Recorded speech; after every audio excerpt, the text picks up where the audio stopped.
നമുക്ക് സംഗീതം അറിയാം, നമ്മൾ ചെയ്യുന്നൊരു തൊഴിൽ അല്ലെങ്കിൽ നമ്മുടെ പ്രൊഫഷൻ, ഇതെല്ലാം ഉപരി ഇതിലേക്ക് നയിക്കുന്ന ഇപ്പോൾ പറഞ്ഞല്ലോ അക്ഷരങ്ങൾ എത്രയുണ്ട്, കവിത 4 വരിയിൽ ഒതുക്കാനുള്ള ഭാവന ഉണ്ടാവണമല്ലോ. പേന നന്നായതുകൊണ്ടല്ലോ കവിത എഴുതുന്നത് പറഞ്ഞ പോലെയാണ്. അപ്പോൾ ഇതിനെല്ലാം ഒരു ബ്ലെസ്സിങ്സ് ഉണ്ടായാലേ പറ്റും. ഈ ഏറ്റവും അധികം മനസ്സിലാക്കേണ്ട ഒരു കാര്യമായിട്ട് എനിക്ക് തോന്നിയത് ഒരിക്കലും മ്യൂസിക് സ്വരങ്ങളല്ല. ഇപ്പോൾ സഗ സഗ പ പ പ പദ സദ പ പ പദ പ മാഗ സരിഗ എന്ന് പാടുന്ന മെക്കാനിക്കലായിട്ട് പാടി വരുന്ന ഓരോ ഫ്രീക്വൻസീസ് അല്ല സംഗീതം എന്ന് പറയുന്നത്. ഭാവമാണ് ആ ഭാവം എങ്ങനെ വരും, അതാണ് അതിനെക്കുറിച്ചാണ് ഞാൻ പറയുന്നത്. അവിടെയാണ് നമ്മുടെ സബ്ജക്റ്റുമായിട്ട് നമുക്ക് ബന്ധപ്പെട്ട് അതിന് മുന്നിൽ അദൃശ്യമായി നമ്മളെ നയിക്കുന്ന ഇതൊക്കെ വികാരം, അതിനെയാണ് നമ്മൾ ഗുരുത്വം എന്ന് പറയുന്നത്. ഇപ്പോൾ പുതിയ ജനറേഷനോട് ഗുരുത്വം എന്ന് പറഞ്ഞു കഴിഞ്ഞാൽ പല ആൾക്കാരും ചിരിക്കുന്ന ആൾക്കാരുണ്ട്. ഗുരുത്വം അതൊക്കെ വെറുതെ അല്ലേ, what is there about it എന്ന് ചോദിക്കാം. പക്ഷേ എന്നെ സംബന്ധിച്ചിടത്തോളം ഞാനത് അനുഭവിക്കുന്നു. എൻ്റെ ഗുരുക്കന്മാരത് അനുഭവിച്ചിട്ടുണ്ട്.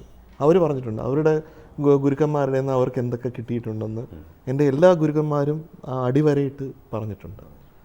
ഇതുപോലെ ഒരു ദിവസം ഗിരീഷേട്ടൻ ഇങ്ങനെ നമ്മൾ ഇരുന്ന് സംസാരിക്കുമ്പോൾ ചില സമയത്ത് ഗിരീഷ് പുത്തഞ്ചേരി ഞാൻ അദ്ദേഹത്തിൻ്റെ ഗുരുസ്ഥാനത്താണ് കാണുന്നത്.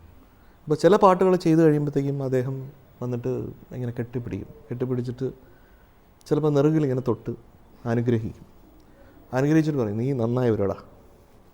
ഈ വാക്ക് എൻ്റെ ചെവിയിൽ എപ്പോഴും നീ നന്നായി വരോടാ എന്ന് പറയുന്നത്. അപ്പോൾ ഞാൻ ഗിരീഷേട്ടൻ എനിക്ക് ശരിക്കും പറഞ്ഞു കഴിഞ്ഞാൽ ഒരു മന്ത്രം അദ്ദേഹം ഒരു സമയത്ത് എനിക്ക് ഉപദേശിച്ചിട്ടുണ്ട്. അന്ന് എന്നോട് പറഞ്ഞു, നീയാണ് ഇതിന് അർഹൻ, അതുകൊണ്ടാണ് നിനക്ക് ഞാൻ പറഞ്ഞു തരുന്നത്. അപ്പോൾ അതിനുശേഷം ഞാൻ അദ്ദേഹം പറഞ്ഞു തന്ന ആ ഉപദേശം ഞാൻ ഒരു ശിഷ്യനെ പോലെ സ്വീകരിക്കുകയും അത് എൻ്റെ കൂടെ കൊണ്ട് നടക്കുകയും ചെയ്യുന്നുണ്ട്.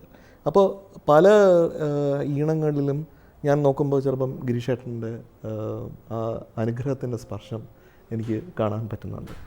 അതുകൊണ്ടാണ് അത്തരത്തിലുള്ള പാട്ടുകൾ ആൾക്കാരുടെ മനസ്സിൽ ഇരിക്കുകയും അത് കൂടുതൽ പ്രചാരത്തിൽ വരികയും അത് എല്ലാവർക്കും പെട്ടെന്ന് പാടാൻ പറ്റുന്നതും എന്ന് എനിക്ക് തോന്നുന്നു. നമ്മൾ അദൃശ്യമായി തൊടുന്ന ആ ഒരു ശക്തി കൊണ്ടാണ് പല കാര്യങ്ങളും നമുക്ക് മനോഹരമായി നമ്മുടെ കഴിവുകൾക്കപ്പുറം ചെയ്തെടുക്കാൻ സാധിച്ചത്. ഇന്നത്തെ പുതിയ തലമുറ ഒരു പക്ഷേ ചോദിച്ചാൽ നേരത്തെ പറഞ്ഞ പോലെ, ഗുരുത്വത്തെക്കുറിച്ച് പറഞ്ഞ പോലെ, ഇത്തരം എന്ത് അദൃശ്യ ബ്ലെസ്സിങ്സ് ഒന്നുമില്ല, എൻ്റെ ടാലൻ്റാണ് എന്നെ നയിച്ചത് അല്ലെങ്കിൽ എന്ന് പറയുന്ന ഒരു വിഭാഗമുണ്ട്. നമ്മുടെ വിഷയം പോലും ഒരു പക്ഷേ വേറൊരു ആസ്പെക്ട്സിൽ ചിന്തിച്ചേക്കാം. എല്ലാവരും ഒന്നും ഞാൻ പറയുന്നില്ല. എന്നാലും എന്താണ് വ്യക്തിപരമായ, ഇപ്പം നമ്മൾ ഈ ക്യാപ്ഷൻ ഇട്ടിരിക്കുന്ന ആരോ ഒരാൾ, അതെന്തോ ആയിക്കോട്ടെ അദൃശ്യമായ, അതിനെക്കുറിച്ച് ഞാൻ ചോദിക്കുകയാണെങ്കിൽ വ്യക്തിപരമായ ഒരു അഭിപ്രായം എന്തായിരിക്കും പറയാനുള്ളത്? തീർച്ചയായിട്ടും നമ്മുടെ അനുഭവങ്ങൾ വിരൽ ചൂണ്ടുന്നത് അത്തരം ചില എനർജികളെക്കുറിച്ചാണ്. നമുക്ക് അറിഞ്ഞൂടാത്ത വളരെ മിസ്റ്റീരിയസ് ആയിട്ടുള്ള ചില എനർജികളെക്കുറിച്ചാണ്. അത് എന്നെ സംബന്ധിച്ചിടത്തോളം എൻ്റെ ക്രിയേറ്റീവ് എലിമെൻറ്റിലാണ്. അത് എൻ്റെ സ്വഭാവത്തിനേക്കാൾ കൂടുതൽ എൻ്റെ ക്രിയേറ്റീവ് എലിമെൻറ്റ് ക്രിയേഷനിലോട്ട് വരുമ്പോഴാണ് എനിക്കിത് ഒരുപാട് അനുഭവവേദ്യമായിട്ട് തോന്നിയിട്ടുള്ളത്.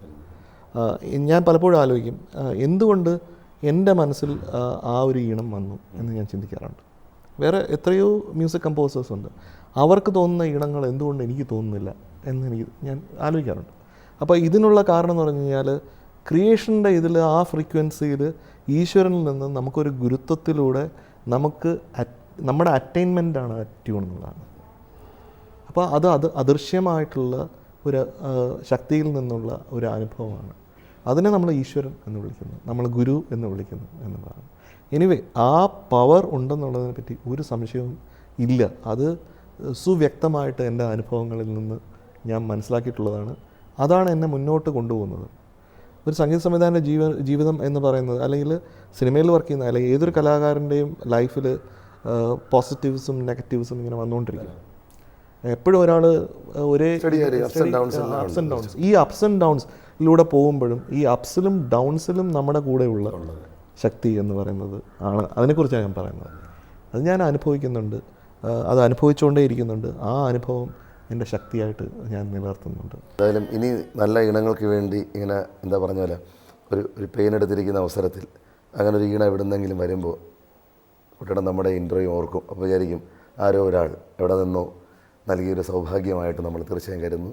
എന്തായാലും ജീവിതത്തിൽ ക്രിയേഷൻ്റെ കാലങ്ങളിലും വ്യക്തിജീവിതത്തിലും എല്ലാം നേരത്തെ പറഞ്ഞ പോലെ ലൈഫിൻ്റെ എല്ലാ തലങ്ങളിലും ഈ അദൃശ്യമായ ഗുരുക്കന്മാരുടെയും അമ്മയുടെയും ഒക്കെ ആ ഒരു സാന്ത്വനവും തലോടലും ആ സ്പർശം എന്നും ഉണ്ടായിരിക്കട്ടെ എന്ന് പ്രാർത്ഥിക്കുന്നു. ഒപ്പം നമുക്ക് ഈ അഭിമുഖത്തിന് വേണ്ടി അനുവദിച്ച സമയത്തിന് പ്രത്യേകം നന്ദി.